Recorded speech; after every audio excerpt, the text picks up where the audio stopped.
Helo!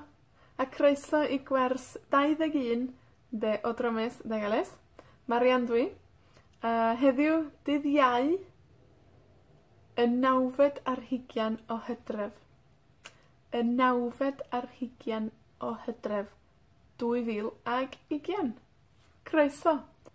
Heddiw, mae fy ffrind Eugenia yn mynd I ddweud croeso hefyd. Gwrandwch a gwyliwch ar Eugenia a cyfrwch y treigladau trwynol. Cyfrwch nhw.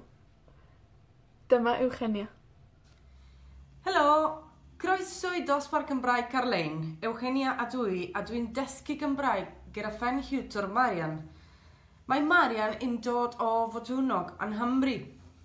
Dwi'n dod o Rio Gallegos yn reidiol, ond dwi'n byw yn Chrylew gyda phen Hariad, Drydian. Mae phen Hariad yn dod o Frynaman yn Nghymru. Mae gen I gath enw phen hath ydi Misha. Mae Misha yn diog iawn. Dwi'n cael fy memblwyd am mis Medi, a dwi'n caru treigladau. Ta-ta! Da iawn Eugenia, diolch yn fawr. Wnaethoch chi gyfri y treigladau? Gwanto safio? 8. Da iawn. A da iawn Eugenia. Da chi hefyd yn gallu chwara gyda treigladau. Pueden ustedes también jugar con las mutaciones y escribir frases como hizo Eugenia. Y pueden escribirlas en los comentarios debajo del vídeo. Bueno, las mutaciones nasales hemos visto en las últimas clases, ¿no? Podemos ir combinando la mutación que vimos después de v, frases con v o n, con cosas que ya vimos antes durante este curso. Por ejemplo, gwrandwch, escuchen. Oes na faes awyr yn Rhelew? Oes? Mae na faes awyr yn Rhelew?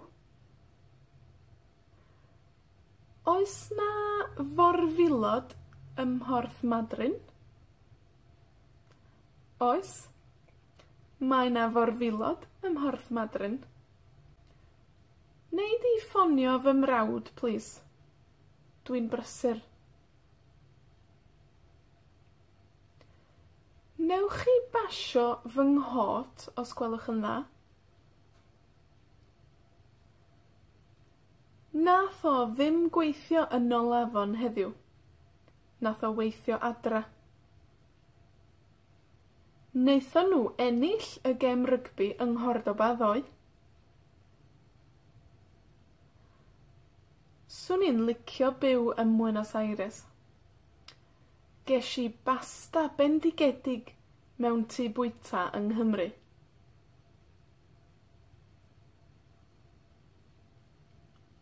Ok. Así ven, pueden ir combinando cosas que ya vimos durante el curso con la mutación después de v o después de n. Da iawn. Ok. Heddiw, dyn ni'n mynd I edrych ar rhywbeth gwahanol, algo diferente. A ver si entienden qué estoy diciendo ahora. Dwi'n byw yn Rhelew. O'n i'n byw yng Nghymru. Dwi'n gweithio ar-lein. O'n i'n gweithio yn y dosbarth. Dwi'n gwylio Friends ar Netflix.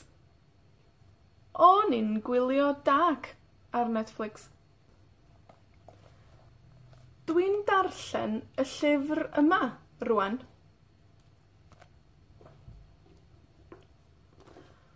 O'n i'n darllen y llyfr yma. Ok?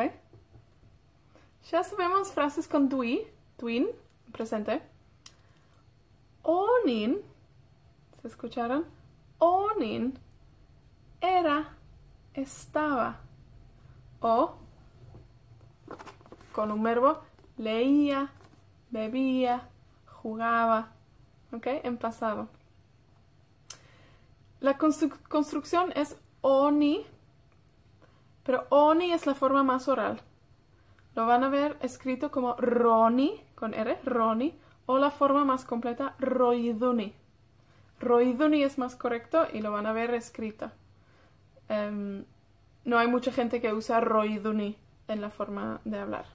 Así que vamos a aprender Oni, que es la forma corta oral. Oni. Oni necesita apóstrofe N, como en presente Dwin, onin en pasado. Esto es porque es el verbo ser o estar, pod, en galés. Y con el verbo pod siempre necesitamos este N o apóstrofe N con verbos. ¿Okay? Vamos a usar oni con otros verbos. Por ejemplo, comía o estaba comiendo onin buitza. Onin buitza. ¿Aquí? Onin buitza. Jugaba al fútbol o estaba jugando al fútbol. Onin chwara pêl-droed. Onin chwara pêl-droed. ¿Aquí? Onin chwara pêl-droed. Estaba ganando o ganaba. Onin ennill. Onin ennill. ¿Aquí? Onin ennill. Da iawn. Ok. Vamos a probar una cosa. Dwi'n deud en presente. Dwi'n. Y vos me decís la frase con onin en el pasado. ¿Ok? Dwi'n darllen. Onin darllen. Dwi'n garddio. Onin garddio. Dwi'n dyfrio. Onin dyfrio. ¿Se acuerdan dyfrio? Regar. ¿No? Dwi'n licio chwara tennis.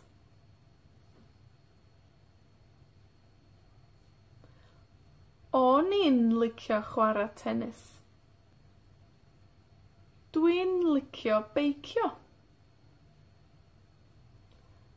Onin licio beicio. Da iawn. Dwi'n licio gwin coch.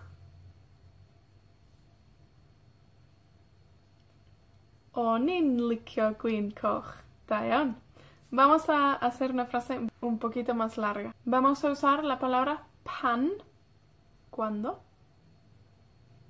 Pan onin blentyn. Pan onin blentyn. Cuando yo era niña. Cuando yo era chiquitita. Pan onin blentyn. Pan onin blentyn. ¿Okay? Pan onin blentyn. Da iawn. Pan onin blentyn, onin licio algo. Okay? Pan onin blentyn, por ejemplo, pan onin blentyn, onin licio darllen efo mam. Pan onin blentyn, cuando yo era niña, onin licio, a mí me gustaba, darllen efo mam. Leer con mi madre. ¿Eh? Otro ejemplo. Pan onin blentyn, onin licio beicio yn y parc. Pan onin blentyn, onin licio beicio yn y parc. Okay? Y un ejemplo más. Pan onin blentyn, onin licio chwarae yn yr ardd. Okay? Pan onin blentyn. Podemos cambiar la parte en blentyn a otra cosa. Pan onin, cuando yo, por ejemplo, pan onin byw en Relew, cuando yo vivía en Trelew, Pan o'n i'n byw yn Rhelew, o'n i'n bwyta asado. Pan o'n i'n byw yn Rhelew, o'n i'n bwyta asado. Cuando yo vivía en Trelew, comía asados. Y antes de irnos también vamos a aprender la forma negativa. Entonces, o'n i'n licio darllen efo mam, por ejemplo. Para cambiar el o'n i'n licio al negativo, ponemos una d. Do'n i ddim. Do'n i antes del oni. Do'n i. Do'n i ddim. Do'n i ddim yn licio. Do'n i ddim yn licio. A chi? Do'n i ddim yn licio. Ja? Por ejemplo, pan o'n i'n blentyn, do'n i ddim yn licio bwyta llysiau. Ja? Pan o'n i'n blentyn, do'n i ddim yn licio chwarae rygbi. Entonces, gwaith cartre i ti, terminar la frase. Pan o'n i'n blentyn, o'n i'n licio algo. Do'n i ddim yn licio algo. Ysgrifennwch yn y comments, en los comentarios debajo. Pob lwc, welai chi fory. Diolch yn fawr. Hwyl.